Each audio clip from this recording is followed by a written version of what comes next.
On their way to school, Tamara and Ever tease each other about their crushes. While Tamara gets distracted complaining about their antisocial tendencies, Ever tries to make her stop, but it's too late. The car hits a bicycle and sends Randall into the trash. Randall is angry and starts ranting, but he instantly stops when he sees Tamara. He's about to ask her out, only to suddenly be hit by a slushie. It was thrown by Danny, who is driving with his best friend Hunt and his girlfriend JC. They behave like total jerks, however Tamara still talks nicely to them because she's desperate to be popular. Ever wants to offer Randall a ride, but Tamara refuses. Later at school the class gets ready for a field trip. Gym teacher Lorenzo confiscates everyone's phones and mocks Ever when she says she doesn't have one. Lorenzo also jokingly says that he must take the bus driver's phone, but Wayne isn't amused. Before they leave, Lorenzo gives a cheesy speech about getting to connect with real nature. After driving for a few hours, Lorenzo realizes that Wayne has taken the wrong road. An argument ensues and Wayne gets distracted, so he isn't looking ahead. Suddenly the bus hits something and blood is splattered all over the windshield. Unable to see the road, Wayne ends up driving the bus through a fence and down the hill. He hits the brakes and the bus crashes, causing everyone to hit their heads and even puke. JC breaks her nose and Lorenzo just tells her to cover it. At that moment they see something moving in the woods and the bus begins shaking when that something bangs on it. Suddenly the radio emits an alarm with a message from the Office of Civil Defense, telling all citizens to evacuate to the nearest shelter because they're under a chemical attack. Then something hits the window, leaving blood on the glass. A person appears at the door and Lorenzo wants to open the door. Wayne and the teens are against the idea, but Lorenzo opens it anyway. The person jumps on Lorenzo and bites his face, revealing he's a zombie. The teens panic and rush to the emergency exit. Candace trips on her way out and they step on her, causing her to cough up blood. The zombie brings down Lorenzo and starts attacking the last few teens, throwing them around.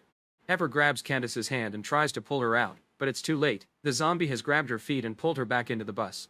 While the zombie catches the last few teens that couldn't escape, Ever runs through the woods. She almost gets lost in a mysterious thick fog, but she manages to cross it and reunite with Tamara. Hearing a roar in the distance, the survivors keep moving together until they find a building. They rush inside and Danny slips on a pool of blood, causing him to fall on the intestines of a dead horse. It's so gross that the others refuse to help him and he has to crawl out. They decide to keep looking and find another building, where they can hear many roars and slamming doors. There are roars behind them too, so they have no choice but to move forward. The teens keep arguing about the situation and Danny thinks everyone is exaggerating because zombies don't exist. As they wonder how their families are doing, the group hears the roars getting closer, so they run to hide in the building. Once inside the apartment, they split to look for weapons. In a dark room, they find creepy stuffed animals surrounded by candles but also some useful tools. They also start moving big objects and furniture to block all exits. While working on the window, Tamara thinks she sees somebody outside and hears a female scream. She's startled out of it by Hunt's dumb and rude comments. Steven notices that Ever is nervous and swears to protect her, claiming he has experience thanks to playing tabletop games. They discuss how mean the popular kids are and Randall points out that Ever will lose Tamara to them. Meanwhile, JC is trying to convince Tamara that she should hang out with her group instead of Ever.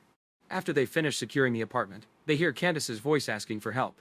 Ever looks outside and confirms it's her, so she wants to help her. However, Randall stops her as he points at the zombie that has appeared near the door. Everyone steps back in fear and waits until the creature is gone to talk again. Ever looks out again and sees that the zombie is climbing on top of a van to watch Can dance from afar. She insists they should help, but everyone refuses because it's too dangerous. When the zombie jumps off the van, Ever opens the window and calls Candace's name. As the girl starts running toward the apartment, Ever tries to open the door too, but the others won't help her. The zombie tackles Candace to the ground and starts smashing her head while a mutated Wayne appears at the door. Ever steps back as Wayne punches through the wood and inserts his head into the hole. Suddenly the door goes down because the zombies have thrown Candace's body in it. Wayne bursts through the open entrance and the other zombie breaks in through a wall. Danny hits Wayne with a wooden plank to create an opening and the teens start running until they find another room. They struggle to close the door because Wayne keeps pushing on the other side, but thankfully they manage to lock it in the end. When they turn on the lights, they discover graffiti on the walls and glowing sticks on the floor, which indicates that a rave happened here. JC steps back and screams when she bumps into something, but the thing behind the curtain is just their classmate Ryan. He explains he saw the monsters attack the other teens, who started to act differently. This implies they were infected, but Danny still refuses to believe zombies are real. Suddenly the first zombie opens the back door, revealing he's brought more of his kind. The teens move toward the entrance but Wayne and more creatures are there. They desperately start moving all the curtains, looking for another exit. As the zombies slowly come closer, teens notice a hole in the wall and Randall punches the plank covering it until it falls. Hunt is stuck behind another curtain punching the zombies while begging his best friend for help. When the creatures surround him and grab him, Danny rushes to help him. He fights as many zombies as he can but sadly Hunt is dragged away by the horde and Danny has to run. Meanwhile, Ryan is trying to cross the hole, but his body is too big and he's starting to bleed. Ever pushes him with all her strength and Ryan falls through, his wound getting worse in the process. She also falls into the hole and a zombie tries to jump on her. However, Danny returns and pulls the monster back, throwing him away before rejoining the group. Randall covers the hole again and everyone continues to run. In the next room, they find tons of creepy mannequins and clown dolls. Danny has a breakdown over losing Hunt and blames Ever for revealing their presence to the zombies. At that moment he notices that the mannequins look like them and concludes they've been specifically chosen for the attack. Ever is disturbed to see that her mannequin says nothing on its face. Suddenly Wayne bursts through the dolls and the teens dodge him after seeing his reflection in the mirror. The boys fail to tackle him and Wayne spreads blood on Tamara's arm before Randall hits him on the head to bring him down. Randall doesn't stop though, he just keeps furiously hitting Wayne's head until he isn't moving. Ryan and Tamara call him amazing and she even hugs him. Ever looks at the things that fell from Wayne's pocket and points out that he consumed lots of illegal substances before taking his lighter. Suddenly Danny starts coughing and says he feels cold. Randall wonders if he was hurt, so Danny lifts his t-shirt and reveals that a zombie injected him with something during the fight. After taking the jacket from his mannequin, he announces he'll save Hunt. As Danny takes the stairs, he starts feeling dizzy and he has to crawl to the next floor. The others follow him and Ryan asks him if he wants water, but calls him Daniel instead of Danny. This triggers Danny's anger issues and he starts insulting Ryan as he pushes him against the wall. He only lets go when he ever yells at him. Then Danny starts ranting, saying he lost it all and had to change everything about himself to stop feeling disgusted by his own persona. Suddenly Wayne bursts through the door and everyone moves out of the way, so he ends up tackling Danny and they both fall through the window. The group looks out and notices the unconscious bodies on the ground, so they think they're dead. JC cries while Ryan explains that Danny wasn't a jerk when they were younger. At that moment Danny's body starts twisting until he stands and runs away. They hear the roaring in the distance and now that Danny is gone, Randall hugs JC as he promises to save her. He thinks the forest is too dangerous and they should barricade themselves in the building. However, Ever points out that they have no food or water and nobody will find them there, so they should go out to get help. Her idea is to lure all the zombies to one side of the building and escape through the opposite side. Hopefully they can find the bus and their phones. When Randall tries to protest, Ever points out she doesn't need his permission. Next, Ever grabs a bunch of paint cans and ties them together. Using Wayne's lighter, she lights them on fire and throws them at the van outside. This gets the attention of the zombies, who start to surround the flames. Ever leaves the group and Tamara tries to stop her, but Ever calls her out because she's been ignoring her in favor of the popular kids instead of supporting her. Ever keeps moving and Steven decides to come with her. The duo moves the barricade and makes it outside. They quickly reach the bus and enter through the back door. Ever can't help but scream when an arm appears on a seat, but it's just Lorenzo's body. Then she finds the teacher's bag and is devastated to discover that all the phones were broken during the attack. Ever cries as she realizes her plan was pointless and admits she feels like a failure in life. Steven admits he has insecurities too and they bond. When they're about to kiss, Ever notices that the bus radio is beeping. She takes a closer look and finds a tape with the emergency message. This confirms they were set up. Suddenly Steven injects her shoulder and apologizes, saying she wasn't supposed to find out. As Ever collapses because her body is paralyzed, Randall appears and congratulates Steven for doing a good job. This all started around a month ago. Randall approached Steven with a plan. He wanted to scare the popular kids for being jerks and save the girls to get them to notice them. Steven agreed to help and the duo went to the abandoned building to work together. While decorating all the rooms to make them creepy, Randall revealed that a dealer called Chip would be helping them too. In the present, Randall is yelling at Chip, who turns out to be the zombie that killed Lorenzo. He was only supposed to knock him out, so Randall is furious. When Chip takes off his mask, Ever hallucinates Lorenzo telling her that he looks familiar and she remembers seeing Chip near the bus at school. The flashback continues, showing that Wayne was also part of the plan. He was one of Chip's clients and joined the group because Lorenzo had been harassing him since they were young. The accident on the road was caused by Chip throwing a balloon at the bus.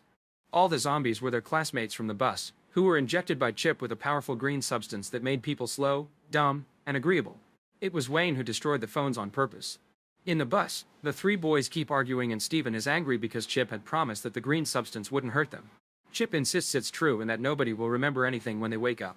Hearing this argument makes Ever realize that the zombie that attacked her earlier was actually asking her for help. Then Chip reveals that all their injected victims are in a cage, so it's time to finish this. He goes on a rant about all the jerks that harassed him in school and how they must stop them to break the cycle.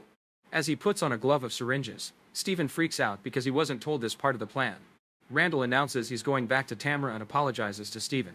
Since the plan has gone wrong, he thinks they have no choice but to kill everyone to avoid going to prison. As Steven freaks out again, Randall tells him not to worry because they'll just frame the girls. After Steven leaves with Randall, Ever cries while watching Chip have a smoke. She hallucinates Lorenzo telling her to do something to survive. She forces her body to start crawling, but when she's about to reach the back door, Chip pulls her back and throws her on a seat. The Lorenzo hallucination tells her to think of her poor mother, and Ever's eyes start glowing red. She headbutts Chip's head to push him off, then she hits him with a boombox. Once he's down, she keeps bashing his head until he's out. In the building, a frustrated Randall destroyed the diorama of their plan. Then he shows Steven the cage with their victims, whom he plans to kill with a new plan. Hunt curses him before Randall gives him an injection. After injecting all the students, Randall asks Steven to open the cage at the right moment and leaves the room to reunite with Tamra. He tells her that Ever is dead and hugs her while she cries. While the duo finds Ryan and JC, the students in the cage go crazy and ask Steven for help. Hearing the screaming, Randall tells the group that those are the zombies who killed their friends and they have to kill them for revenge. He reveals he has a bag of weapons and hands them out, even taking a sword for himself. Randall opens the door to the zombies at the same time that Steven opens the cage, but at that moment Ever arrives and closes the cage again while asking the others to stop. Her veins are very black, so JC thinks she's a zombie too. As Randall tries to convince the others to kill her, Ever shares the details of the plan and Danny backs her up from the cage. While JC and Ryan are relieved to hear that Danny is normal again, Ever asks Tamra to support her. Tamra hits Randall on the head and sends him flying against a curtain. When it falls, it reveals a mural of Randall being a hero with Tamra grabbing his leg. Steven is also there protecting Ever. When Steven tries to attack Ever with a syringe, the students in the cage drag him in and Ever helps them by pushing. Hunt and Danny come out and let the others beat Steven up. While the friends reunite, Randall attacks Ever with his sword. JC throws her a crowbar and Ever blocks every blow. Tamra then comes after Randall, telling him she'd never be with someone like him. He furiously destroys her weapon and gets ready to kill her, but Danny rushes to act as a shield. Ever throws the crowbar back at JC, who immediately knocks Randall down. However, he recovers quickly and attacks Ever again. At that moment she reveals she has Chip's syringe glove and stabs Randall in the face before pushing him down the stairs. Afterward, both Ever and Danny puke because of the substance leaving their systems, and Danny apologizes to everyone for being a jerk. Suddenly an overdosing Randall comes back, but Ever isn't scared.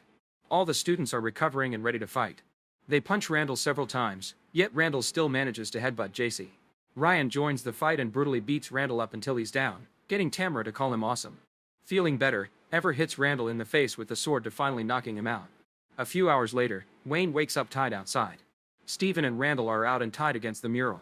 Ryan takes Danny away in a wheelbarrow and Danny asks him to call him Daniel as they agree to be friends again. Hunt is confused, so Danny reveals that he went to fat camp with Ryan, but he became a jerk after losing weight. JC befriends Candace and the whole class appears to get along now, with no discrimination between popular kids and losers. Ever and Tamra apologize to each other for their attitudes lately and admit they need each other with a hug. After taking Chip's body out, the group works together to fix the bus and leave the forest. Suddenly they scream when Lorenzo wakes up. A few weeks later, a teacher asks Steven and Rambel to work for her to discipline unruly kids. Make sure to subscribe and turn on notifications so you can watch more videos like this. Thanks for watching.